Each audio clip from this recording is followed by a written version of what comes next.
ప్రధానమంత్రి కిసాన్ సమ్మాన్ నిధి యోజన 21వ విడత నిధుల కోసం దేశవ్యాప్తంగా ఉన్న రైతులు ఎదురు చూస్తున్నారు. ప్రతి 4 నెలలకు ఒకసారి ఈ నిధుల విడుదలను కేంద్రం రిలీజ్ చేస్తుంది. దీని ద్వారా కొన్ని కోట్ల మంది రైతులు లబ్ధి పొందుతున్నారు. అయితే పీఎం కిసాన్ 2000 నిధులను కొంతమంది రైతులు పొందలేరని తెలుస్తోంది. ప్రధానమంత్రి కిసాన్ సమ్మాన్ నిధి యోజన ద్వారా 2000 రూపాయలు రైతుల ఖాతాలో డైరెక్ట్ బెనిఫిట్ ట్రాన్స్ఫర్ ద్వారా జమ అవుతున్న సంగతి తెలిసిందే.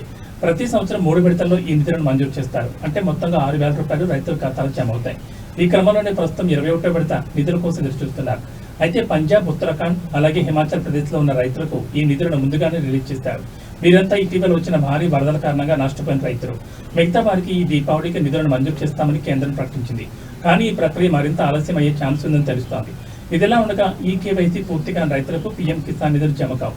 ఈ డబ్బులు పడాలంటే ముందుగానే ఈ కేవైసీ పూర్తి చేసుకోవాలి.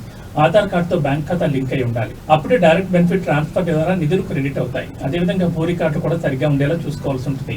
ఒకవేళ మీలో ఎవరైనా ఇప్పటికే పీఎం కిసాన్ పథకాన్ని దరఖాస్తు చేసుకున్న వారుంటే ఆన్లైన్ స్టేటస్ చెక్ కూడా చేసుకోవచ్చు. pmkisan.gov.in అధికారిక వెబ్సైట్ ద్వారా మీకు డబ్బులు క్రెడిట్ అయ్యాయా లేదా అన్న విషయాన్ని తెలుసుకోవచ్చు.